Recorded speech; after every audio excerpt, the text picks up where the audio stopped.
Punjabi radio 'ਚ ਵੈਸੇ ਸੋਹਰਾ ਸਾਰੇ ਸਰੋਤਿਆਂ ਨੂੰ ਬਲਵਿੰਦਰ ਕੌਰ ਵੱਲੋਂ ਪਿਆਰ ਭਰੀ ਸਤਿ ਸ਼੍ਰੀ ਅਕਾਲ। ਤੇ ਜੀ ਸਰੋਤੇ ਪ੍ਰੋਗਰਾਮ ਖਬਰ ਤੇ ਨਜ਼ਰ ਪ੍ਰੋਗਰਾਮ ਦੇ ਵਿੱਚ ਸਾਡੇ ਨਾਲ ਹੋਣਗੇ ਬਲਤੇਜ ਪੰਨੂ ਜੀ, ਦੱਸਣਗੇ ਭਾਰਤ ਵਿੱਚ ਪੰਜਾਬ ਦੇ ਵਿੱਚ ਕੀ ਕੁਝ ਵਾਪਰਿਆ। ਖਬਰਾਂ ਤੇ ਨਜ਼ਰ ਮਾਰਾਂਗੇ। ਖਬਰਾਂ ਤੋਂ ਪਹਿਲਾਂ ਧੰਨਵਾਦ ਕਰਨਾ ਚਾਹੁੰਦੇ ਸਾਡੇ ਸਪਾਂਸਰਸ ਜਿਨ੍ਹਾਂ ਨੇ ਇਸ ਪ੍ਰੋਗਰਾਮ ਨੂੰ ਸਪਾਂਸਰ ਕੀਤਾ, ਆਪ ਸਭ ਤੱਕ ਪਹੁੰਚਾਇਆ ਜੀ।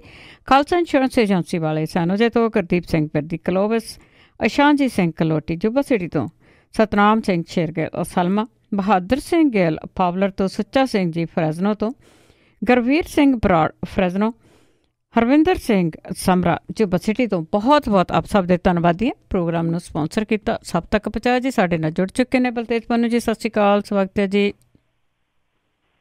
ਸ਼੍ਰੀ ਅਕਾਲ ਜੀ, ਧੰਨਵਾਦ ਜੀ, ਬਹੁਤ ਮਿਹਰਬਾਨੀ। ਅਤੇ ਬਲਤੇਜ ਪੰਨੂ ਜੀ, ਸਭ ਤੋਂ ਪਹਿਲਾਂ ਆਪਾਂ ਮੂਰਥਲ ਦੀਆਂ ਘਟਨਾਵਾਂ ਦੀ ਜੇ ਗੱਲ ਕਰੀਏ ਤਾਂ ਉਸ ਦੇ ਕਈ ਰਾਜ ਖੁੱਲ੍ਹੇ।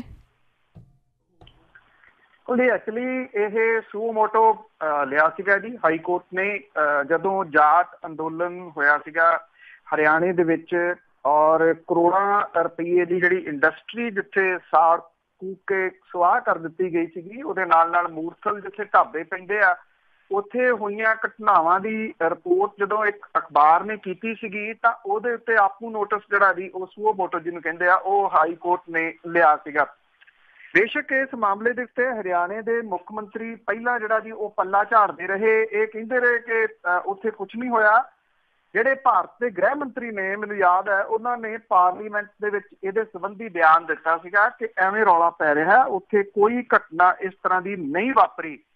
ਜਦੋਂ ਹਾਈ ਕੋਰਟ ਨੇ ਜਿਹੜਾ ਸੂ ਮੋਟੋ ਲਿਆ ਤਾਂ ਇਹਦੇ ਤੋਂ ਬਾਅਦ ਜਿਹੜੇ ਸੀਗੇ ਇਹਦੀਆਂ ਪਰਤਾਂ ਖੁੱਲਣੀਆਂ ਸ਼ੁਰੂ ਹੋਈਆਂ। ਹੁਣ ਪੰਜਾਬ ਹਰਿਆਣਾ ਹਾਈ ਕੋਰਟ ਦੇ ਵਿੱਚ ਸੁਣਵਾਈ ਦੇ ਦੌਰਾਨ ਜਿਹੜੇ ਅਦਾਲਤ ਦੇ ਮਿੱਤਰ ਵਕੀਲ ਨੇ, ਉਹਨਾਂ ਨੇ ਇਹ ਦੱਸਿਆ ਕਿ ਇੱਥੇ ਮੂਰਥਲ ਦੇ ਵਿੱਚ 9 ਘਟਨਾਵਾਂ ਜਿਹੜੀਆਂ ਜੀ ਉਹ ਬਲਾਤਕਾਰ ਦੀਆਂ ਵਾਪਰੀਆਂ ਸਨ।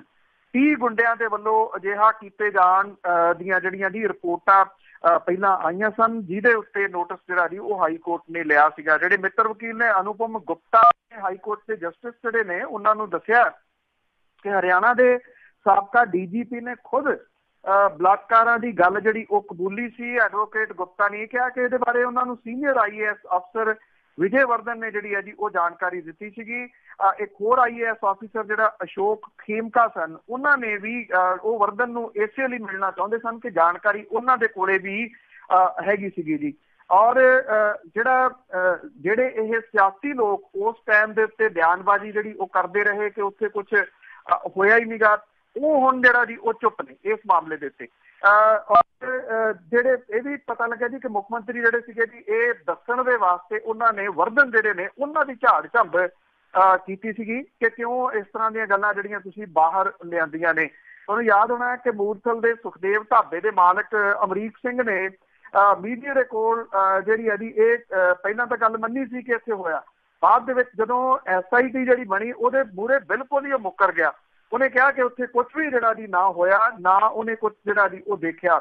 ਉਹਨੇ ਇਹ ਗੱਲ ਜ਼ਰੂਰ ਕਹੀ ਸੀ ਕਿ CBI ਦੇ ਹਵਾਲੇ ਜੇ ਜਿਹੜਾ ਜੀ ਉਹ ਕੀਤਾ ਜਾਂਦਾ ਫਿਰ ਉਹ ਜਿਹੜਾ ਖੁੱਲ ਕੇ ਬੋਲ ਸਕਦਾ। ਪਰ ਸੁਖਦੇਵ ਢਾਬਾ ਜਿਹੜੇ ਬਾਕੀ ਢਾਬੇ ਨੇ, ਜਿਹੜੇ ਇਹ ਪ੍ਰਵਾਸੀਆਂ ਦੇ ਸਿਰ ਦੇ ਉੱਤੇ ਚੱਲਦੇ ਨੇ, ਛੋਟੇ ਛੋਟੇ ਢਾਬਿਆਂ ਤੋਂ 5 ਸਟਾਰ ਹੋਟਲਾਂ ਤੱਕ ਪਹੁੰਚ ਗਏ, ਇੰਨਾ ਕੁਛ ਹੋ ਗਿਆ, ਅੱਖਾਂ ਮੀਟ ਕੇ ਜਿਹੜਾ ਜੀ ਇਹ ਬੈਠ ਗਏ। ਔਰ ਇਹਨਾਂ ਨੇ ਇਹ ਕਿਹਾ ਸੀਗਾ ਕਿ ਇਹਨਾਂ ਨੇ ਕੁਛ ਵੀ ਨਹੀਂ ਜਿਹੜਾ ਜੀ ਉਹ ਦੇਖਿਆ। ਵੈਸੇ ਹੈਰਾਨੀ ਦੀ ਗੱਲ ਹੈ ਜੀ, ਕਿਤੇ ਲੰਘੋ ਲਾਈਨਾਂ ਅਜੇ ਵੀ ਜਿਹੜੇ ਸਾਡੇ ਪ੍ਰਵਾਸੀ ਭਾਈਚਾਰਾ ਦੀ ਉਹ ਲਾ ਕੇ ਉੱਥੇ ਬੈਠੇ ਹੁੰਦੇ। ਇਹ ਪਤਾ ਨਹੀਂ ਜੀ ਸਾਨੂੰ ਕੀ ਗੱਲ ਆ, ਸਾਡੇ ਕੰਨਾਂ ਤੇ ਜੂੰ ਨਹੀਂ ਸਰਕਦੀ, ਇਹ ਤਾਂ ਜ਼ਰੂਰ ਗੱਲ ਹੈਗੀ ਆ। ਤੇ ਅੱਗੇ ਆਪਾਂ ਹਿਮਾਚਲ ਦੀਆਂ ਚੋਣਾਂ ਦੀ ਜੇ ਗੱਲ ਕਰੀਏ, ਇਹ ਗੁਜਰਾਤ ਤੋਂ ਪਹਿਲਾਂ। ਬਿਲਕੁਲ ਜੀ, ਇਹਨੂੰ ਲੈ ਕੇ ਐਕਚੁਅਲੀ ਜਿਹੜਾ ਜੀ ਇੱਕ ਬਹਿਸ ਜਿਹੜੀ ਆ ਉਹ ਇੱਥੇ ਛਿੜ ਪਈ ਹੈ ਜੀ। ਇਹ ਕਿਹਾ ਗਿਆ ਜੀ ਕਿ ਜਿਹੜੀਆਂ ਹਿਮਾਚਲ ਪ੍ਰਦੇਸ਼ ਦੇ ਨਾਲ ਜਿਹੜੀਆਂ ਗੁਜਰਾਤ ਦੀਆਂ ਚੋਣਾਂ ਸੀਗੀਆਂ, ਉਹ ਨਾ ਐਲਾਨਣ ਦੇ ਵਾਸਤੇ ਚੋਣ ਕਮਿਸ਼ਨ ਦੇ ਉੱਤੇ ਦਬਾਅ ਪਾਇਆ ਜਾ ਰਿਹਾ। ਇਹ ਕਿਹਾ ਜੀ ਕਿ ਪ੍ਰਧਾਨ ਮੰਤਰੀ ਕਿਉਂਕਿ ਅਗਲੇ ਹਫ਼ਤੇ ਜਾਣਗੇ ਗੁਜਰਾਤ, ਉੱਥੇ ਰਾਹਤ ਤੇ ਜੁਮਲੇ ਜਿਹੜੇ ਨੇ ਜੀ ਉਹ ਉਹਨਾਂ ਦਾ ਐਲਾਨ ਕਰਨਗੇ। ਜੇ ਚੋਣਾਂ ਦਾ ਐਲਾਨ ਗੁਜਰਾਤ ਦਾ ਨਾਲ ਹੀ ਹੋ ਜਾਂਦਾ ਹਿਮਾਚਲ ਪ੍ਰਦੇਸ਼ ਦੇ, ਤੇ ਉੱਥੇ ਵੀ ਚੋਣ ਜ਼ਾਬਤਾ ਲਾਗੂ ਹੋ ਜਾਣਾ ਸੀਗਾ ਤੇ ਪ੍ਰਧਾਨ ਮੰਤਰੀ ਜਿਹੜੇ ਨੇ ਜੀ ਫਿਰ ਉੱਥੇ ਜਾ ਕੇ ਕਰ ਨਹੀਂ ਸੀ ਸਕਦੇ ਐਲਾਨ। ਇਹਨੂੰ ਲੈ ਕੇ ਜਿਹੜਾ ਚੋਣ ਕਮਿਸ਼ਨ ਹੈ ਜੀ ਉਹਦੇ ਉੱਤੇ ਟੀਕਾ ਟਿੱਪਣੀ, ਸਵਾਲੀਆ ਚਿੰਨ੍ਹ ਜਿਹੜੇ ਆ ਜੀ ਉਹ ਵਿਰੋਧੀ ਧਿਰਾਂ ਲਾ ਰਹੀਆਂ ਨੇ। ਰਾਹੁਲ ਗਾਂਧੀ ਹੋਰੀ ਜਿਹੜੇ ਕਿ ਪਿਛਲੇ ਦਿਨਾਂ ਤੋਂ ਗੁਜਰਾਤ ਦੇ ਦੌਰੇ ਦੇ ਉੱਤੇ ਨੇ, ਉਹਨਾਂ ਨੇ ਵੀ ਜਿਹੜੀ ਹੈ ਜੀ ਇਹ ਗੱਲ ਕਹੀ ਹੈ ਕਿ ਇੱਕ ਸਾਜ਼ਿਸ਼ ਦੇ ਤਹਿਤ ਜਿਹੜੇ ਆ ਜੀ ਇਹ ਚੋਣਾਂ ਜਾਣ ਬੁੱਝ ਕੇ ਕੁਝ ਦਿਨਾਂ ਦੇ ਵਾਸਤੇ ਅੱਗੇ ਪਾ ਦਿੱਤੀਆਂ ਗਈਆਂ ਨੇ ਤਾਂ ਕਿ ਪ੍ਰਧਾਨ ਮੰਤਰੀ ਹੋਰਾਂ ਨੇ ਜਿਹੜੇ ਉੱਥੇ ਐਲਾਨ ਕਰਨੇ ਆ ਉਹ ਕਰ ਲੈਣ। ਤੁਹਾਨੂੰ ਯਾਦ ਹੋਣਾ ਪਿਛਲੇ ਦਿਨੀ ਜਿਹੜੀ ਇੱਕ ਡੈਥ ਹੋਈ ਸੀ ਏਅਰ ਚੀਫ ਮਾਰਸ਼ਲ ਹੋਰਾਂ ਦੀ, ਉਹਨਾਂ ਦੇ ਬਾਰੇ ਵੀ ਬੜਾ ਕੁਝ ਜਿਹੜਾ ਦੀ ਉਹ ਕੰਟਰੋਵਰਸੀ ਛਿੜੀ ਸੀ ਕਿ ਇਹਨਾਂ ਦੇ ਜਿਹੜੇ ਕੁਝ ਲੀਡਰ ਨੇ ਉਹਨਾਂ ਨੇ RIP ਤੱਕ ਲਿਖ ਕੇ ਜਿਹੜਾ ਸੀਗਾ ਟਵੀਟ ਵੀ ਕਰਤੇ, ਮੁੜ ਕੇ ਵਾਪਸ ਲੈ ਲਏ ਕਿਉਂਕਿ ਪ੍ਰਧਾਨ ਮੰਤਰੀ ਹੋਰਾਂ ਨੇ ਉੱਥੇ ਜਾਣਾ ਸੀ, ਮੌਤ ਹੀ ਰੋਕ ਦਿੱਤੀ ਗਈ। ਉਸ ਵੈਸੇ ਹਿਮਾਚਲ ਪ੍ਰਦੇਸ਼ ਦੀ ਜਿਹੜੀ 66 ਮੈਂਬਰੀ ਵਿਧਾਨ ਸਭਾ ਚੋਣ ਆ ਇੱਕੋ ਗੇੜ ਦੇ ਵਿੱਚ 9 ਨਵੰਬਰ ਨੂੰ ਜਿਹੜੀ ਹੈ ਜੀ ਉਹ ਹੋਊਗੀ। ਮੁੱਖ ਚੋਣ ਕਮਿਸ਼ਨਰ ਜਿਹੜੇ ਕਿ ਜੋਤੀ ਨੇ ਉਹਨਾਂ ਨੇ ਕਿਹਾ ਕਿ 18 ਦਸੰਬਰ ਨੂੰ ਵੋਟਾਂ ਜਿਹੜੀਆਂ ਜੀ ਉਹ ਗਿਣੀਆਂ ਜਾਣਗੀਆਂ। ਇਹਦੇ ਨਾਲ ਇੱਕ ਗੱਲ ਜਿਹੜੀ ਇਹਦੀ ਸਾਹਮਣੇ ਆ ਰਹੀ ਹੈ ਕਿ ਜਿਹੜੇ ਇਹ ਗੁਜਰਾਤ ਦੇ ਵਿੱਚ ਇਲੈਕਸ਼ਨਾਂ ਨੇ ਉਹ ਤਕਰੀਬਨ 16 ਦਸੰਬਰ ਤੋਂ ਪਹਿਲਾਂ ਜਿਹੜੀਆਂ ਜੀ ਉਹ ਕਰਾਈਆਂ ਜਾਣਗੀਆਂ ਕਿਉਂਕਿ 18 ਤਰੀਕ ਨੂੰ ਜਦੋਂ ਗਿਣਤੀ ਹੋਊਗੀ, ਗਿਣਤੀ ਦੋਹਾਂ ਦੀ ਇਕੱਠੀ ਹੋਊਗੀ। ਇਹ ਜਿਹੜੀ ਚੀਜ਼ ਆ ਉਹ ਕਈ ਕਿਸਮ ਦੇ ਖਦਸ਼ੇ ਪੈਦਾ ਕਰ ਰਹੀ ਹੈ ਵੀ ਜਦੋਂ ਗਿਣਤੀ ਇੱਕੋ ਸਮੇਂ ਹੋਣੀ ਆ, ਪਤਾ ਆ ਕਿ ਜੇ 9 ਨਵੰਬਰ ਨੂੰ ਚੋਣਾਂ ਹੋਣੀਆਂ ਨੇ, 18 ਦਸੰਬਰ ਤੱਕ ਗਿਣਤੀ ਰੋਕ ਕੇ ਰੱਖਣੀ ਆ ਹਿਮਾਚਲ ਪ੍ਰਦੇਸ਼ ਦੀ, ਤਾਂ ਇਹਦਾ ਮਤਲਬ ਇਹ ਆ ਕਿ ਜਿਹੜਾ ਵਿੱਚ ਵਾਲਾ ਸਮਾਂ ਉਹ ਕਿਸੇ ਹੋਰ ਜਗ੍ਹਾ ਦੇ ਉੱਤੇ ਚੋਣਾਂ ਹੋਣੀਆਂ ਨੇ, ਉਹ ਹੋਣੀਆਂ ਨੇ ਗੁਜਰਾਤ ਦੇ ਵਿੱਚ। ਗੁਜਰਾਤ ਦੇ ਵਿੱਚ ਇੱਕ ਪੜਾਅ 'ਚ ਚੋਣਾਂ ਨਹੀਂ ਹੋਣੀਆਂ। ਤੋ ਤੁਸੀਂ ਦੇਖੋ ਕਿ ਇਹ ਜਿਹੜੀਆਂ ਰੋਕੀਆਂ ਗਈਆਂ ਨੇ ਇਸ ਕਰਕੇ ਰੋਕੀਆਂ ਗਈਆਂ ਕਿ ਉੱਥੇ ਜੋ ਕੁਝ ਐਲਾਨ ਵਗੈਰਾ ਕਰਨੇ ਆ ਉਹ ਕਰ ਲਓ, ਉਸ ਤੋਂ ਬਾਅਦ ਉੱਥੇ ਚੋਣ ਜ਼ਾਬਤਾ ਲੱਗੂਗਾ ਜੀ। ਤੇ ਅੱਗੇ ਆਪਾਂ ਗੱਲ ਕਰਦੇ ਆ ਡੇਰੇ ਦੀ, ਝੂਠੇ ਸਾਧ ਦੇ ਡੇਰੇ ਦੀ। ਉਹਦੇ ਕਰਕੇ ਉਹਨੇ ਕਾਲੀ ਦੀਵਾਲੀ ਮਨਾਉਣੀ ਆ, ਉਹਨੇ ਅੱਜ ਕੀ ਦੀਵੇ ਨਹੀਂ ਬਾਲਣੇ? ਬਿਲਕੁਲ ਜੀ, ਇਹਨਾਂ ਨੇ ਕਿਹਾ ਕਿ ਡੇਰਿਆਂ ਦੇ ਬਨੇਰਿਆਂ ਤੇ ਦੀਵੇ ਜਿਹੜੇ ਆ ਜੀ ਉਹ ਐਤਕੀ ਜਗਣਗੇ ਨਹੀਂ ਦੀਵਾਲੀ ਦੇ ਮੌਕੇ ਦੇ ਉੱਤੇ ਕਿਉਂਕਿ ਜਿਹੜਾ ਉਹਨਾਂ ਦਾ ਮੁਖੀ ਆ ਉਹ ਜੇਲ੍ਹ ਚਲੇ ਗਿਆ ਤੇ ਪ੍ਰੇਮੀਆਂ ਦੇ ਮਨ ਬੁਝੇ ਹੋਏ ਆ ਤੇ ਦੀਵੇ ਕਿਵੇਂ ਬਾਲਣਗੇ। ਇਹ ਕਿਹਾ ਗਿਆ ਜੀ ਕਿ ਡੇਰਿਆਂ ਦੇ ਵਿੱਚ ਮਠਿਆਈ ਵੀ ਨਹੀਂ ਬਣੀ ਔਰ ਦੀਵਾਲੀ ਤੋਂ ਹਫ਼ਤਾ ਪਹਿਲਾਂ ਇਹਦੀ ਵਿਕਰੀ ਜਿਹੜੀ ਆ ਜੀ ਉਹ ਸ਼ੁਰੂ ਹੋ ਜਾਂਦੀ ਸੀ। ਮੋਟਾ ਪੈਸਾ ਇਹਨਾਂ ਕੰਟੀਨਾਂ ਤੋਂ ਡੇਰੇ ਵਾਲੇ ਜਿਹੜੇ ਆ ਜੀ ਉਹ ਬਣਾਉਂਦੇ ਸੀਗੇ ਕਿਉਂਕਿ ਪ੍ਰੇਮੀ ਜਿਹੜੇ ਆ ਇਹਨਾਂ ਦੇ ਬਾਹਰੋਂ ਮਠਿਆਈ ਨਹੀਂ ਸੀ ਖਰੀਦਦੇ। ਉਹਨਾਂ ਨੂੰ ਹੁਕਮ ਸੀਗੇ ਉਹਨਾਂ ਦੇ ਪਿਤਾ ਜੀ ਦੇ ਕਿ ਇੱਥੋਂ ਜਿਹੜੀ ਆ ਮਠਿਆਈ ਤੁਸੀਂ ਜਿਹੜੀ ਆ ਉਹ ਖਰੀਦਣੀ ਆ। ਡੱਬ ਵਾਲੀ, ਬਠਿੰਡਾ, ਸਲਾਵਤਪੁਰਾ ਡੇਰੇ ਜਿਹੜੇ ਆ ਜੀ ਇਹਨਾਂ ਦੀਆਂ ਕੰਟੀਨਾਂ ਦੇ ਵਿੱਚ ਦੀਵਾਲੀ ਦੇ ਮੌਕੇ ਦੇ ਉੱਤੇ ਬਹੁਤ ਵੱਡੀ ਪੱਧਰ ਤੇ ਮਠਿਆਈ ਬਣਦੀ ਸੀਗੀ। ਇਸ ਵਾਰੀ ਨਹੀਂ ਬਣ ਰਹੀ। ਪੰਜਾਬ ਦੇ ਵਿੱਚ ਸਰਸੇ ਵਾਲੇ ਡੇਰੇ ਦੇ 84 ਦੇ ਕਰੀਬ ਨਾਮ ਚਰਚਾ ਘਰ ਨੇ, ਡੇਰੇ ਨੇ ਜਿਨ੍ਹਾਂ ਦੀਆਂ ਕੰਟੀਨਾਂ ਕਾਫੀ ਦਿਨਾਂ ਤੋਂ ਜਿਹੜੀਆਂ ਉਹ ਬੰਦ ਪਈਆਂ ਨੇ। ਪੰਚਕੂਲਾ ਤੇ ਪੰਜਾਬ 'ਚ ਹੋਈਆਂ ਹਿੰਸਕ ਘਟਨਾਵਾਂ ਕਰਕੇ ਪੰਜਾਬ ਦੀਆਂ ਜੇਲ੍ਹਾਂ 'ਚ ਕੋਈ ਪੌਣੇ 300 ਦੇ ਕਰੀਬ ਡੇਰਾ ਪ੍ਰੇਮੀ ਬੰਦ ਹੈ ਗੰਭੀਰ ਕੇਸਾਂ ਦੇ ਤਹਿਤ। ਇੱਕ ਪ੍ਰੇਮੀ ਕਹਿੰਦਾ ਕਿ ਪਿਛਲੀ ਦੀਵਾਲੀ ਤੋਂ ਪਹਿਲਾਂ ਡੇਰੇ ਦੇ ਮੁਖੀ ਨੇ ਕਿਹਾ ਸੀਗਾ ਕਿ ਦੀਵਾਲੀ ਮੌਕੇ ਚੀਨ ਦੀਆਂ ਬੜੀਆਂ ਲੜੀਆਂ ਦੀ ਥਾਂ ਤੇ ਦੀਵੇ ਬਾਲੇ ਜਾਣ। ਸਰਸਾ ਦੇ ਵਿੱਚ ਦੀਵਾਲੀ ਮੌਕੇ ਜਿਹੜਾ ਸੀਗਾ ਜੀ ਇਹ ਸਰਸੇ ਵਾਲਾ ਪ੍ਰਵਚਨ ਕਰਦਾ ਹੁੰਦਾ ਸੀਗਾ। ਐਤਕੀ ਨਾ ਦੀਪਮਾਲਾ ਹੋਊਗੀ, ਨਾ ਦੀਵੇ ਜਗਣਗੇ, ਨਾ ਆਤਿਸ਼ਬਾਜ਼ੀ ਜਿਹੜੀ ਹੈ ਜੀ ਉਹ ਚੱਲੂਗੀ। ਡੇਰੇ ਦੀ 45 ਮੈਂਬਰੀ ਕਮੇਟੀ ਦਾ ਇੱਕ ਮੈਂਬਰ ਕਹਿੰਦਾ ਕਿ ਸਾਡੀ ਕਾਹਦੀ ਦੀਵਾਲੀ ਆ ਜਦੋਂ ਲੋਕ ਭਲਾਈ ਦੇ ਕੰਮਾਂ ਦਾ ਕਿਸੇ ਨੇ ਮੁੱਲ ਨਹੀਂ ਪਾਇਆ। ਇਹ ਮਿਹਣਾ ਜਿਹੜਾ ਜੀ ਉਹਨੇ ਇੱਕ ਕਿਸਮ ਦੇ ਨਾਲ ਅਦਾਲਤ ਨੂੰ ਜਿਹੜਾ ਜੀ ਉਹ ਮਾਰਿਆ। ਉਹਨੇ ਕਿਹਾ ਕਿ ਐਤਕੀ ਦੀਵਾਲੀ ਮਨਾਉਣ ਦਾ ਮੌਕਾ ਨਹੀਂ ਹੈ। ਨਾਮ ਚਰਚਾ ਘਰ ਦੇ ਬਨੇਰਿਆਂ ਦੇ ਉੱਤੇ ਕੋਈ ਦੀਵਾ ਨਹੀਂ ਬਾਲੂਗਾ। ਡੇਰੇ ਵਾਲੇ ਦੇ ਪਿੰਡ ਗੁਰੂਸਰ ਬੋਡੀਆਂ ਦੇ ਵਿੱਚ ਵੀ ਦੀਪਮਾਲਾ ਹੁੰਦੀ ਸੀ, ਐਤਕੀ ਨਾ ਦੀਵਾ ਬਲੂਗਾ ਨਾ ਦੀਪਮਾਲਾ ਹੋਊਗੀ ਤੇ ਇੱਥੇ ਕਾਲੀ ਦੀਵਾਲੀ ਜਿਹੜੀ ਹੈ ਜੀ ਉਹ ਮਨਾਈ ਜਾਊਗੀ। ਇਹ ਜਿੰਨੇ ਇਹਦੇ ਡੇਰੇ ਨੇ ਤੇ ਸਾਰੇ ਦੇ ਸਾਰੇ ਜਿਹੜੇ ਉਹ ਪ੍ਰੇਮੀ ਨੇ ਜੀ। ਤੇ ਅੱਗੇ ਆਪਾਂ ਗੱਲ ਕਰੀਏ ਜੀ RSS ਦੀ, ਤੇ ਅਮਿਤ ਸ਼ਾਹ ਦੇ ਮੁੰਡੇ ਤੋਂ ਉਹਨਾਂ ਨੇ ਪੱਲਾ ਹੀ ਝਾੜ ਲਿਆ। ਇਸ ਲਈ ਇਹ ਮਾਮਲਾ ਜਿਹੜਾ ਜੀ ਬੇਸ਼ੱਕ ਸਲੋ ਤਰੀਕੇ ਨਾਲ ਸਹੀ ਭਖ ਰਿਹਾ ਜੀ ਪੂਰੇ ਦਾ ਪੂਰਾ ਇਸ ਵੇਲੇ ਜਿਹੜਾ ਇਹ ਅਮਿਤ ਸ਼ਾਹ ਦੇ ਮੁੰਡੇ ਦਾ ਜਿਹੜਾ ਮਾਮਲਾ ਜੀ। ਜਿਹੜੀ CPM ਹੈ ਉਹ ਵੀ ਬੋਲੀ ਆ ਦੇਰ ਬਾਅਦ ਹੀ ਸਹੀ, ਉਹ ਤਾਂ ਵੈਸੇ ਬੋਲਣੋਂ ਹੀ ਹਟ ਗਿਆ ਅੱਜ ਕੱਲ੍ਹ, ਹੁਣ ਬੋਲੀ ਆ। ਉਹਨੇ ਇਹ ਗੱਲ ਕਹੀ ਆ ਕਿ ED ਨੂੰ ਭਾਰਤੀ ਜਨਤਾ ਪਾਰਟੀ ਦੇ ਪ੍ਰਧਾਨ ਅਮਿਤ ਸ਼ਾਹ ਦੇ ਪੁੱਤ ਜੈ ਸ਼ਾਹ ਦੇ ਨਾਲ ਸੰਬੰਧਿਤ ਕੰਪਨੀਆਂ ਦੀ ਜਿਹੜੀ ਲੈਣ ਦੇਣ ਦੀ ਜਾਂਚ ਕਰਨੀ ਚਾਹੀਦੀ ਹੈ ਤਾਂ ਕਿ ਸਾਫ਼ ਹੋ ਸਕੇ ਕਿ ਇਹਨਾਂ ਕੇਂਦਰੀ ਏਜੰਸੀਆਂ ਦੇ ਵੱਲੋਂ ਸਿਰਫ ਚੋਣਵੇਂ ਲੋਕਾਂ ਦੇ ਖਿਲਾਫ ਕਾਰਵਾਈ ਜਿਹੜੀ ਹੈ ਜੀ ਉਹ ਨਹੀਂ ਕੀਤੀ ਜਾਂਦੀ। ਪ੍ਰਕਾਸ਼ ਕਰਤ ਨੇ ਇਹ ਗੱਲ ਜਿਹੜੀ ਹੈ ਜੀ ਪਾਰਟੀ ਦੇ ਅਖਬਾਰ ਪੀਪਲਜ਼ ਡੈਮੋਕ੍ਰੇਸੀ ਦੇ ਅੰਕ ਦੇ ਵਿੱਚ ਜਿਹੜੇ ਉਹਨੇ ਸੰਪਾਦਕੀ ਲਿਖੀ ਆ ਉਹਦੇ ਵਿੱਚ ਗੱਲ ਕਹੀ ਆ। ਉਹਨੇ ਸੰਪਾਦਕੀ 'ਚ ਲਿਖਿਆ ਕਿ ਇੱਕ ਪਾਸੇ ਮੋਦੀ ਸਰਕਾਰ ਜਿਹੜੇ ਵੱਖੋ ਵੱਖ ਕਾਰੋਬਾਰੀ ਤੇ ਵਿਰੋਧੀ ਸਿਆਸਤਦਾਨ ਨੇ ਉਹਨਾਂ ਦੇ ਖਿਲਾਫ ਭ੍ਰਿਸ਼ਟਾਚਾਰ ਤੇ ਮਨੀ ਲਾਂਡਰਿੰਗ ਦੇ ਦੋਸ਼ਾਂ ਦੇ ਤਹਿਤ CBI, ED ਜਾਂ ਆਮਦਨ ਕਰ ਵਿਭਾਗ ਕਾਰਵਾਈਆਂ ਕਰ ਰਹੀ ਹੈ। ਪਰ ਜੈ ਸ਼ਾਹ ਦੇ ਕੇਸ ਦੇ ਨਾਲ ਸਿੱਝਣ ਦਾ ਤਰੀਕਾ ਬਿਲਕੁਲ ਜਿਹੜਾ ਜੀ ਉਹ ਉਲਟ ਹੈ। ਦੂਜੇ ਪਾਸੇ ਇਹ ਸੈਟਬੈਕ ਕਹਿ ਲਓ ਕਿ RSS ਨੇ ਇਹ ਗੱਲ ਕਹੀ ਆ ਕਿ ਜੇ ਭਾਜਪਾ ਪ੍ਰਧਾਨ ਅਮਿਤ ਸ਼ਾਹ ਦੇ ਪੁੱਤ ਜੈ ਸ਼ਾਹ ਦੇ ਖਿਲਾਫ ਪੁਖਤਾ ਸਬੂਤ ਨੇ ਤਾਂ ਉਹਦੀ ਜਾਂਚ ਕਰਵਾਈ ਜਾ ਸਕਦੀ ਹੈ। RSS ਦੇ ਸੀਨੀਅਰ ਅਹੁਦੇਦਾਰ ਜਿਹੜੇ ਦੱਤਾਤਰੇ ਹੋਸ਼ ਬੁੱਲੇ ਆ, ਉਹਨੇ ਇਹ ਗੱਲ ਜਿਹੜੀ ਇਹਦੀ ਕਹੀ ਆ ਕਿ ਲੋੜੀਂਦੀ ਜਾਂਚ ਹੋਣੀ ਚਾਹੀਦੀ ਆ, ਫਿਰ ਉਸ ਮੁਤਾਬਕ ਕਾਰਵਾਈ ਕੀਤੀ ਜਾ ਸਕਦੀ ਹੈ। RSS ਦੇ ਆਗੂ ਨੇ ਕਿਹਾ ਕਿ ਜਿਹੜੇ ਲੋਕ ਉਹਦੇ ਮੁੰਡੇ ਦੇ ਖਿਲਾਫ ਦੋਸ਼ ਮੜ ਰਹੇ ਆ, ਉਹਨਾਂ ਨੂੰ ਪਹਿਲਾਂ ਇਹ ਸਾਬਤ ਕਰਨੇ ਜਿਹੜਾ ਦੀ ਉਹ ਚਾਹੀਦੇ ਆ। ਯਸ਼ਵੰਤ ਸਿਨਹਾ ਦੇ ਵੱਲੋਂ ਦਿੱਤੇ ਗਏ ਬਿਆਨ ਦੇ ਬਾਰੇ ਦੇ ਵਿੱਚ RSS ਦੇ ਆਗੂਆਂ ਦਾ ਕਹਿਣਾ ਹੈ ਕਿ ਉਹ ਭਾਜਪਾ 'ਚ ਨੇ ਤੇ ਉਹਨਾਂ ਨੂੰ ਮੁੱਦੇ ਪਾਰਟੀ 'ਚ ਵਿਚਾਰਨੇ ਜਿਹੜੇ ਆ ਜੀ ਉਹ ਚਾਹੀਦੇ ਆ। ਕਾਂਗਰਸ ਨੇ ਮੰਗ ਕੀਤੀ ਹੈ ਕਿ ਅਮਿਤ ਸ਼ਾਹ ਦੇ ਮੁੰਡੇ ਵਾਲੇ ਮਾਮਲੇ ਦੇ ਵਿੱਚ CBI ਤੋਂ ਜਾਂਚ ਜਿਹੜੀ ਆ ਜੀ ਉਹ ਕਰਵਾਈ ਜਾਵੇ। ਉਹਨਾਂ ਨੇ ਇਹ ਕਿਹਾ ਜੀ ਕਿ ਹੈਰਾਨੀ ਇਹ ਹੈ ਕਿ ਪ੍ਰਧਾਨ ਮੰਤਰੀ ਜਿਹੜੇ ਕਾਰੋਬਾਰੀ ਜਿਹੜੇ ਨਹੀਂ ਏਦਾਂ ਦੇ ਢੰਗ ਨਾਲ 15 ਕਰੋੜ ਰੁਪਈਏ ਦੇ ਲੈਣ ਦੇਣ ਦੇ ਮਾਡਲ ਦੇ ਬਾਰੇ ਕੋਈ ਚਾਨਣਾ ਜਿਹੜਾ ਜੀ ਉਹ ਪਾ ਸਕਦੇ ਆ ਜਾਂ ਨਹੀਂ। ਉਹਨਾਂ ਨੇ ਕਿਹਾ ਕਿ ਵਿਰੋਧੀ ਧਿਰਾਂ ਨੂੰ ਖਾਮੋਸ਼ ਕਰਨ ਦੇ ਵਾਸਤੇ CBI ਐਨਫੋਰਸਮੈਂਟ ਡਾਇਰੈਕਟੋਰੇਟ ਦੀ ਜਿਹੜੀ ਆ ਉਹ ਵਰਤੋਂ ਕੀਤੀ ਜਾ ਰਹੀ ਆ। ਹੁਣ ਜਦੋਂ ਇਹ RSS ਦਾ ਜਿਹੜਾ ਜੀ ਬਿਆਨ ਆ ਗਿਆ ਤੇ ਇਹਨੂੰ ਥੋੜਾ ਜਿਹਾ ਕਿਹਾ ਜਾ ਸਕਦਾ ਹੈ ਕਿ ਜਿਹੜੇ ਤਰੀਕੇ ਦੇ ਨਾਲ ਜਿਹੜੇ ਇਹ ਮੁੱਦਾ ਉਠਾ ਰਹੇ ਆ ਉਹਨਾਂ ਦੇ ਖਿਲਾਫ ਜਿਵੇਂ ਕਾਰਵਾਈ ਜਿਹੜੀ ਆ ਜੀ ਉਹ ਕੀਤੀ ਜਾ ਰਹੀ ਆ, ਉਹਨੂੰ ਠੱਲ ਥੋੜੀ ਪੈ ਸਕਦੀ ਆ। ਉਹਦਾ ਰੀਜ਼ਨ ਇਹ ਆ ਕਿ ਪਹਿਲਾਂ ਇਹ ਉਮੀਦ ਸੀਗੀ ਕਿ RSS ਹੋ ਸਕਦੀ ਕਿ ਉਹ ਵੀ ਪਿੱਠ ਤੇ ਆਵੇ, ਜਿਵੇਂ ਭਾਰਤੀ ਜਨਤਾ ਪਾਰਟੀ ਪੂਰੀ ਦੀ ਪੂਰੀ ਤੇ ਉਹਦੀ ਸਰਕਾਰ ਇੱਕ ਮੁੰਡੇ ਨੂੰ ਜਿਹੜਾ ਜੀ ਉਹ ਬਚਾਉਣ ਦੇ ਵਾਸਤੇ ਪੱਬਾਂ ਭਾਰ ਹੋਈ ਪਈ ਆ। ਉੱਥੋਂ ਜਦੋਂ ਇਸ਼ਾਰਾ ਹੋਇਆ ਤੇ ਵੇਖਦੇ ਆ ਜੀ ਕਿ ਇਹਦਾ ਅਸਰ ਜਿਹੜਾ ਜੀ ਉਹ ਕਿਹੋ ਜਿਹਾ ਪੈਂਦਾ। ਦੱਸ ਦਈਏ ਕਿ ਇੱਥੇ ਜਿਹੜਾ ਆਨਲਾਈਨ ਪੋਰਟਲ ਆ ਦੀ ਵਾਇਰ, ਉਹਨੇ ਇਹ ਜਿਹੜਾ ਦੀ ਖੁਲਾਸਾ ਕੀਤਾ ਸੀਗਾ ਕਿ 50,000 ਰੁਪਈਏ ਦੀ ਕੰਪਨੀ 80 ਕਰੋੜ ਰੁਪਈਆ ਬਣਾ ਕੇ ਚੁੱਪ ਕਰਕੇ ਵਲੇਟ ਕੇ ਬੰਦ ਕਰ ਦਿੱਤੀ ਗਈ। ਇਹ ਕੰਪਨੀ ਭਾਰਤੀ ਜਨਤਾ ਪਾਰਟੀ ਦੇ ਪ੍ਰਧਾਨ ਅਮਿਤ ਸ਼ਾਹ ਦੇ ਮੁੰਡੇ ਦੀ ਸੀਗੀ। ਤੱਥਾਂ ਦੇ ਉੱਤੇ ਆਧਾਰਿਤ ਇਹ ਜਿਹੜੀ ਰਿਪੋਰਟ ਹੈ, ਇਹਨੂੰ ਕੱਟਣ ਦੇ ਵਾਸਤੇ ਕੁਛ ਵੀ ਬਹੁਤਾ ਕੁਛ ਪੱਲੇ ਨਹੀਂ ਹੈਗਾ। ਹਾਂ, ਸਿਰਫ ਇਹੀ ਜਿਹੜਾ ਦੀ ਇਹ ਕਿਹਾ ਜਾ ਰਿਹਾ ਕਿ ਵਿਰੋਧੀਆਂ ਦੇ ਵੱਲੋਂ ਇਹ ਉਠਾਇਆ, ਪਰ ਇਹ ਕੰਪਨੀ ਅੱਜ ਤੱਕ ਜਿਹੜੀ ਇਹ ਕੱਟਿਆ ਨਹੀਂ ਗਿਆ ਕਿ ਉਹਦੇ ਮੁੰਡੇ ਦੀ ਸੀ ਔਰ ਉਹਨੇ 80 ਕਰੋੜ ਰੁਪਈਏ ਦਾ ਮੁਨਾਫਾ ਜਿਹੜਾ ਵੀ ਉਹ ਕਮਾਇਆ ਤੇ ਮੁੜ ਕੇ ਚੁੱਪ ਕਰਕੇ ਕੰਪਨੀ ਬੰਦ ਕਰਤੀ। ਜੀ ਅੱਗੇ ਆਪਾਂ ਗੱਲ ਕਰਦੇ ਹਾਂ ਕਿਰਪਾਲ ਸਿੰਘ ਬਡੂੰਗਰ ਦੀ, ਤੇ ਉਸ ਨੇ ਬਿਆਨ ਦਿੱਤਾ ਕਿ 500-700 ਬੰਦਾ ਰਲ ਕੇ ਜਥੇਦਾਰੀ ਨਹੀਂ ਥਾਪ ਸਕਦਾ, ਇੱਥੇ ਤਾਂ ਇੱਕ ਹੀ ਥਾਪੀ ਜਾਂਦੇ ਆ।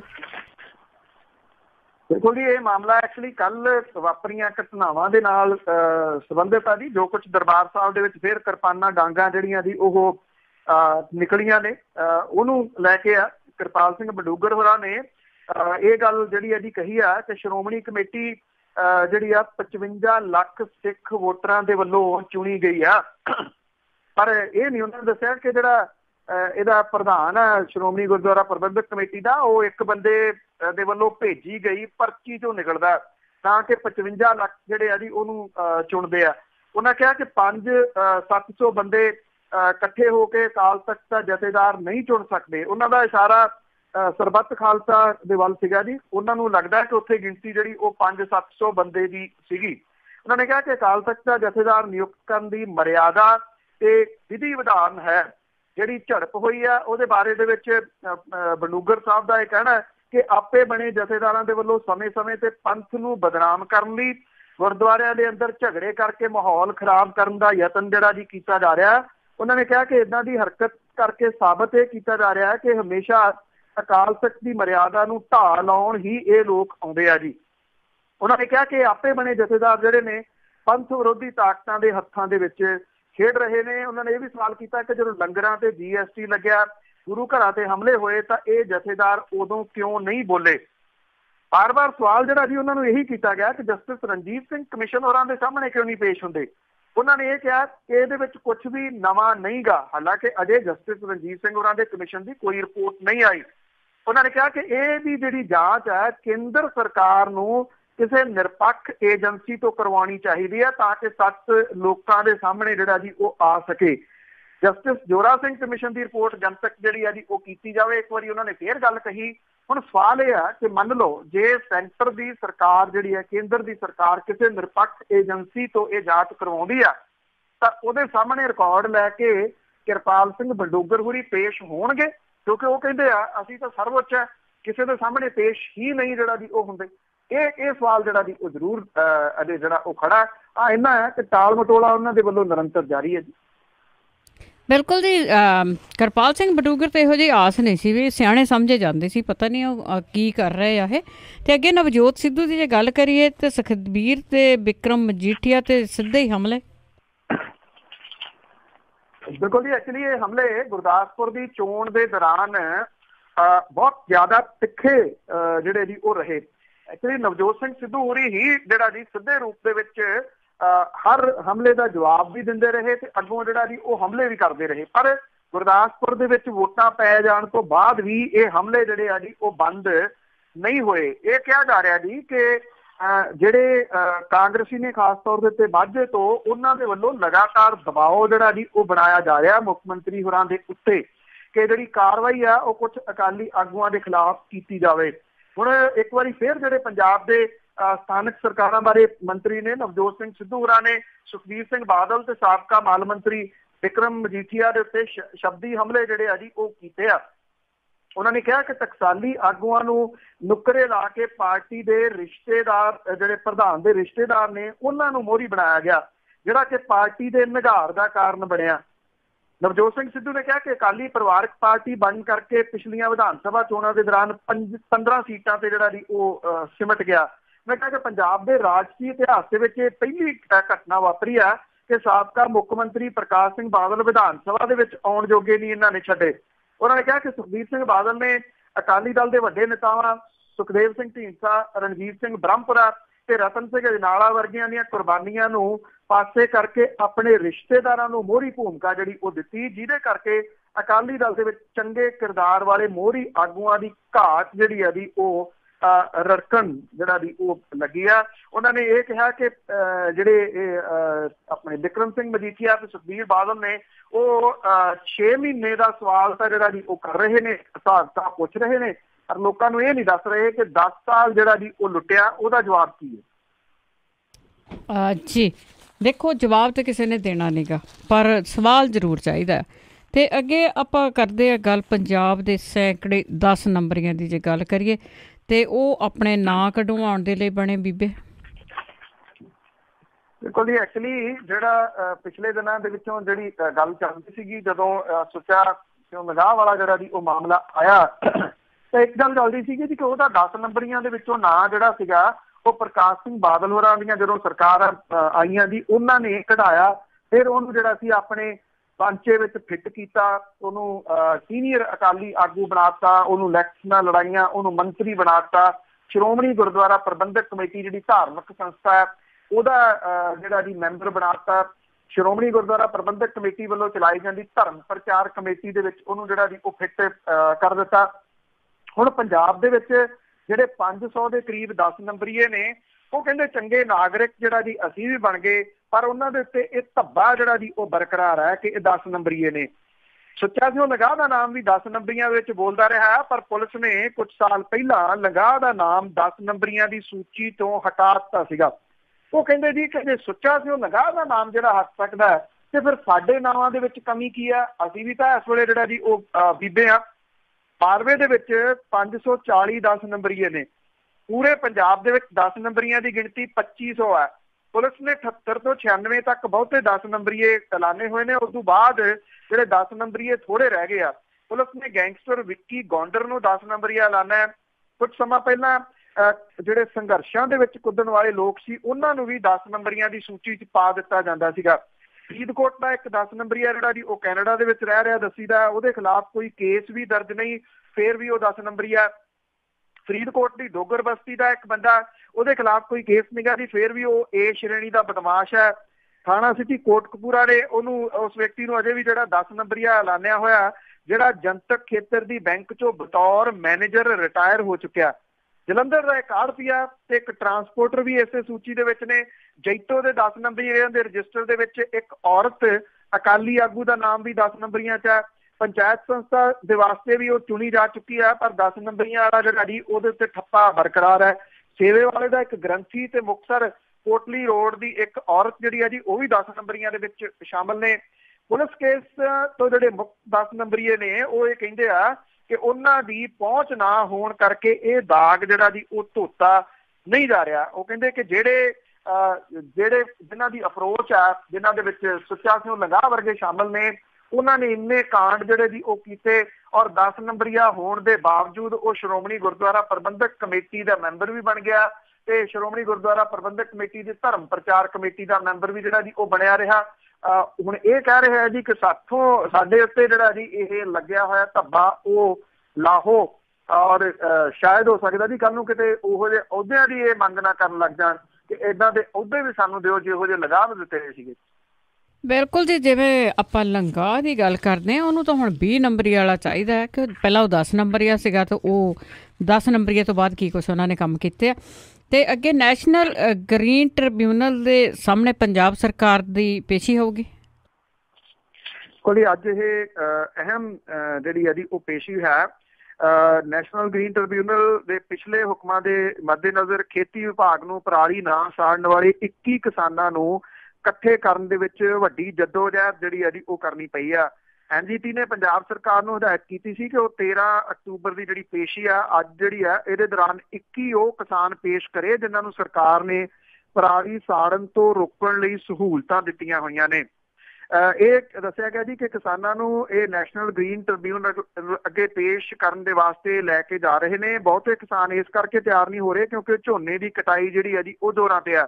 ਉਹਨਾਂ ਨੇ ਇਹ ਵੀ ਦਾਅਵਾ ਕੀਤਾ ਕਿ NGT ਅੱਗੇ ਏਦਾਂ ਦੇ ਕਿਸਾਨਾਂ ਨੂੰ ਪੇਸ਼ ਕੀਤਾ ਜਾਊਗਾ ਜਿਨ੍ਹਾਂ ਨੂੰ ਪਰਾਲੀ ਸੰਭਾਲਣ ਲਈ ਸਹੂਲਤਾਂ ਜਿਹੜੀਆਂ ਜੀ ਉਹ ਦਿੱਤੀਆਂ ਜਾ ਰਹੀਆਂ ਨੇ। ਉਧਰ ਸੀਚੇਵਾਲ ਦੇ ਵਿੱਚ ਜਿਹੜੀ ਹੈ ਜੀ ਦੇਸੀ ਜੁਗਾੜ ਬਣਾਇਆ ਬਲਵੀਰ ਸਿੰਘ ਸੀਚੇਵਾਲ ਹੋਰਾਂ ਨੇ। ਇਹ ਜਿਹੜਾ ਜੁਗਾੜ ਹੈ ਜੀ ਇਹ ਇੱਕ ਤਾਂ ਆਪ ਉਹਨਾਂ ਨੇ ਬਣਾਇਆ, ਬਹੁਤ ਸਸਤਾ ਪਿਆ, ਦੂਜਾ ਇਹ ਜਿਹੜਾ ਖੇਤ ਦੇ ਵਿੱਚੋਂ ਪਰਾਲੀ ਜਿਹੜੀ ਹੈ ਜੀ ਉਹ ਇਕੱਠੀ ਕਰ ਦਿੰਦਾ। ਕਿੰਨਾ ਕਾਮਯਾਬ ਹੁੰਦਾ ਜੀ ਇਹ ਤਾਂ ਅਜੇ ਬਾਅਦ ਦੇ ਵਿੱਚ ਦੱਸਿਆ ਜਾਊਗਾ, ਪਰ ਇਹ ਕਿਹਾ ਜਾ ਰਿਹਾ ਜੀ ਕਿ ਸੀਚੇਵਾਲ ਦੇ ਵਿੱਚ ਇਹਦੀ ਵਰਤੋਂ ਜਿਹੜੀ ਆ ਬਲਬੀਰ ਸਿੰਘ ਸੀਚੇਵਾਲ ਹੋਰੀ ਜਿਹੜਾ ਜੀ ਉਹ ਕਰਵਾ ਰਹੇ ਨੇ ਔਰ ਪਰਾਲੀ ਜਿਹੜੀ ਆ ਉਹ ਇਕੱਠੀ ਕੀਤੀ ਜਾ ਰਹੀ ਹੈ। ਸਵਾਲ ਉਦੋਂ ਵੱਡਾ ਜਿਹੜਾ ਜੀ ਇਹ ਖੜਾ ਹੋ ਜਾਂਦਾ ਹੈ ਕਿ ਜਿਹੜਾ ਪਰਾਲ ਇੰਨਾ ਮੰਨ ਲਓ ਇਕੱਠਾ ਵੀ ਕੀਤਾ ਜਾਂਦਾ ਉਹਨੂੰ ਵਰਤਿਆ ਫਿਰ ਕਿੱਥੇ ਜਾਊਗਾ ਜੀ। ਇਹ ਤਾਂ ਇਹਦੀ ਕੋਈ ਦੂਰ ਅੰਦੇਸ਼ੀ ਵਾਲੀ ਗੱਲ ਹੁੰਦੀ, ਜਿਵੇਂ 15 ਸਾਲਾਂ ਤੋਂ ਨੈਸ਼ਨਲ ਗ੍ਰੀਨ ਟ੍ਰਿਬਿਊਨਲ ਵੀ ਜਿਹੜਾ ਜੀ ਉਹ ਇਹਦੇ ਉੱਤੇ ਕੰਮ ਕਰ ਰਿਹਾ ਤੇ ਮੰਨ ਲਓ 2 ਜਾਂ 3 ਵੱਡੀਆਂ ਗੱਤਾ ਫੈਕਟਰੀਆਂ ਪੰਜਾਬ ਦੇ ਵਿੱਚ ਲਾ ਦਿੱਤੀਆਂ ਜਾਣ ਜੇ ਇਹਨੂੰ ਬਚਾਉਣਾ ਹੋਵੇ ਔਰ ਉਹਨਾਂ ਨੂੰ ਇਹ ਕਿਹਾ ਜਾਵੇ ਜੀ ਕਿ ਮੁਫਤ ਪਰਾਲੀ ਉਹ ਕਿਸਾਨਾਂ ਦੀ ਜਿਹੜੀ ਹੈ ਜੀ ਲੈਣਗੇ, ਪਰ ਇਕੱਠੀ ਉਹਨਾਂ ਨੂੰ ਜਿਹੜੀ ਆਪ ਕਰਾਉਣੀ ਪਊਗੀ। ਜੇ ਇਦਾਂ ਦਾ ਕੁਝ ਕੀਤਾ ਜਾਂਦਾ ਤਾਂ ਇਹਦਾ ਜਿਹੜਾ ਹੱਲ ਜਿਹੜਾ ਉਹ ਲੱਭ ਸਕਦਾ ਸੀਗਾ। ਉਧਰ ਆਮ ਆਦਮੀ ਪਾਰਟੀ ਜਿਹੜੀ ਹੈ ਜੀ ਉਹ ਇਹ ਕਹਿੰਦੀ ਆ ਕਿ NGT ਦੇ ਨਿਰਦੇਸ਼ਾਂ ਨੂੰ ਸਰਕਾਰ ਵੱਲੋਂ ਲਾਗੂ ਨਾ ਕਰਨ ਤੇ ਕਿਸਾਨਾਂ ਤੇ ਕਾਨੂੰਨੀ ਡੰਡਾ ਚਲਾਉਣ ਦਾ ਜਿਹੜਾ ਜੀ ਉਹ ਵਿਰੋਧ ਕਰਨਗੇ। ਅੱਜ ਡਿਪਟੀ ਕਮਿਸ਼ਨਰਾਂ ਨੂੰ ਜਾ ਕੇ ਇਹ ਮੰਗ ਪੱਤਰ ਜਿਹੜਾ ਜੀ ਉਹ ਦੇਣਗੇ। ਇਹ ਮਸਲਾ ਜਿਹੜਾ ਜੀ ਸਿਆਸੀ ਹੋ ਰਿਹਾ ਔਰ ਜਿਹੜੇ ਇੱਥੇ ਕਿਸਾਨਾਂ ਦੇ ਨੇਤਾ ਨੇ ਖਾਸ ਤੌਰ ਦੇ ਉੱਤੇ ਅਜਮੇਰ ਸਿੰਘ ਲੱਖੋਵਾਲ ਵਰਗੇ, ਉਹ ਸਮੁੱਚੇ ਰੂਪ ਚ ਕਿਸਾਨਾਂ ਨੂੰ ਭੜਕਾ ਰਹੇ ਆ ਜੀ। 10 ਸਾਲ ਤਾਂ ਇਹ ਲੋਕ ਬੋਲੇ ਨਹੀਂ। ਝੰਡੀ ਵਾਲੀਆਂ ਕਾਰਾਂ ਜਿਹੜੀਆਂ ਜੀ ਉਹ ਲੈ ਕੇ ਟੈਕਸ ਪੇਅਰ ਦੇ ਜਿਹੜੇ ਪੈਸੇ ਸੀ ਉਹਨਾਂ ਦਾ ਪੈਟਰੋਲ ਡੀਜ਼ਲ ਜਿਹੜਾ ਜੀ ਆਰਾਮ ਦੇ ਨਾਲ ਫੂਕਦੇ ਰਹੇ AC ਕਮਰਿਆਂ 'ਚ ਬਹਿ ਕੇ। ਹੁਣ ਜਦੋਂ ਅਹੁਦਾ ਨਹੀਂ ਰਿਹਾ ਤੇ ਕਿਸਾਨਾਂ ਦੀਆਂ ਮੰਗਾਂ ਇਹਨਾਂ ਨੂੰ ਵੀ ਚੇਤੇ ਆ ਗਈਆਂ। ਹਾਲਾਤ ਇਹ ਨੇ, ਜੇ NGT ਕਿਸਾਨਾਂ ਨੂੰ ਸਾਡਾ ਉੱਥੇ ਇੱਕ ਆਗੂ ਕਹਿੰਦਾ ਕਿ 3000 ਕਰੋੜ ਜਿਹੜਾ ਜੀ ਰੁਪਈਆ ਪਰ ਕਿੱਲੇ ਦਾ ਦਿਓ ਮੁਆਵਜ਼ਾ, ਦੂਜਾ ਕਿਸਾਨ ਆਗੂ ਜਿਹੜਾ ਉੱਥੇ ਬਹਿੰਦਾ ਉਹ ਕਹਿੰਦਾ 3000 ਨਾਲ ਕੀ ਬਣੂਗਾ, ਮੈਂ 6000 ਰੁਪਈਆ ਪਰ ਏਕੜ ਦੀ ਜਿਹੜੀ ਉਹ ਮੰਗ ਕਰਦਾ। ਜਿਵੇਂ ਨੈਸ਼ਨਲ ਗ੍ਰੀਨ ਟ੍ਰਿਬਿਊਨਲ ਉੱਥੇ ਪੈਸਿਆਂ ਦੀਆਂ ਬੋਰੀਆਂ ਭਰ ਕੇ ਬੈਠਾ ਵੀ ਇਹਨਾਂ ਆਗੂਆਂ ਦੇ ਕਹੇ ਦੇ ਉੱਤੇ ਜਿਹੜੀਆਂ ਜੀ ਉਹ ਦੇ ਦੇਣੀਆਂ। ਐਕਚੁਅਲੀ ਇਹੀ ਜ਼ਿਆਦਾ ਜਿਹੜਾ ਜੀ ਉਹ ਭੜਕਾਹਟ ਦਾ ਕੰਮ ਕਰ ਰਹੇ ਨੇ। ਕਿਸਾਨਾਂ ਦੇ ਉੱਤੇ ਪਰਚੇ ਵੀ ਦਰਜ ਹੋ ਰਹੇ ਆ, ਉਹਨਾਂ ਦੇ ਚਲਾਨ ਵੀ ਜਿਹੜੇ ਜੀ ਉਹ ਕੱਟੇ ਜਾ ਰਹੇ ਆ, ਉਹਨਾਂ ਨੂੰ ਇਹ ਭੁਗਤਣੇ ਵੀ ਪੈਣੇ ਆ। ਇੱਕ ਗੱਲ ਮੈਂ ਹੋਰ ਜਿਹੜੀ ਜ਼ਰੂਰ ਦੱਸਵਾਂ ਜੀ, ਜਿੰਨੇ ਵੀ ਬਾਹਰ ਬੈਠੇ ਨੇ ਜਿਨ੍ਹਾਂ ਦੀਆਂ ਜ਼ਮੀਨਾਂ ਠੇਕੇ ਦੇ ਉੱਤੇ ਇੱਥੇ ਦਿੱਤੀਆਂ ਹੋਈਆਂ ਨੇ, ਉਹ ਕਿਉਂਕਿ ਇਹਦੇ ਨਾਲ ਲਾਲ ਲਾਈਨ ਜਿਹੜੀ ਹੈ ਜੀ ਉਹ ਫਿਰਨੀ ਹੈ ਜਿਹਦੇ ਵਿੱਚ ਪਰਾਲੀ ਸਾੜੀ ਜਾਊਗੀ ਔਰ ਲਾਲ ਲਾਈਨ ਜਿਹੜੀ ਹੈ ਜੀ ਉਹ ਫਰਦ ਦੇ ਉੱਤੇ ਆਊਗੀ ਮੁੜ ਕੇ, ਔਰ ਉਹ ਜਿਹਦੇ ਉੱਤੇ ਲਾਲ ਲਾਈਨ ਆ ਗਈ ਉਹਦੇ ਉੱਤੇ ਕਰਜ਼ਾ ਲੈਣ 'ਚ ਪ੍ਰੋਬਲਮ ਆਉਣਗੀਆਂ। ਉਸ ਜ਼ਮੀਨ ਨੂੰ ਵੇਚਣ ਤੇ ਖਰੀਦਣ ਜਾਂ ਤਬਾਦਲੇ ਕਰਨ ਦੇ ਉੱਤੇ ਵੀ ਪ੍ਰੋਬਲਮਾਂ ਜਿਹੜੀਆਂ ਜੀ ਉਹ ਆਉਣਗੀਆਂ। ਇਸ ਚੀਜ਼ ਨੂੰ ਤੁਸੀਂ ਸਾਰੇ ਜਿਹੜੇ ਪ੍ਰਵਾਸੀ ਨੇ ਉਹ ਧਿਆਨ ਦੇ ਵਿੱਚ ਜ਼ਰੂਰ ਰੱਖਣਾ ਜੇ ਹੋ ਸਕੇ ਤਾਂ। ਥੈਂਕ ਯੂ ਜੀ, ਬਹੁਤ ਬਹੁਤ ਧੰਨਵਾਦ। ਮਿਹਰਬਾਨੀ ਜੀ, ਧੰਨਵਾਦ ਜੀ, ਸਤਿ ਸ਼੍ਰੀ ਅਕਾਲ ਜੀ। ਤੇ ਸਰੋਤੇ ਇਹ ਸਨ ਬਲਤੇਜ ਪੰਨੂ ਜੀ ਜੋ ਸਾਡੇ ਨਾਲ ਜੁੜਦੇ ਨੇ, ਕਰਦੇ ਨੇ ਖਬਰਾਂ। ਇਸੇ ਦੇ ਨਾਲ ਸਾਡਾ ਅੱਜ ਦਾ ਬੁਲਟਨ ਇੱਥੇ ਹੀ ਸਮਾਪਤ। ਹੁਣ ਬਲਵਿੰਦਰ ਕੌਰ ਵੱਲੋਂ ਪਿਆਰ ਭਰੀ ਸਤਿ ਸ਼੍ਰੀ ਅਕਾਲ।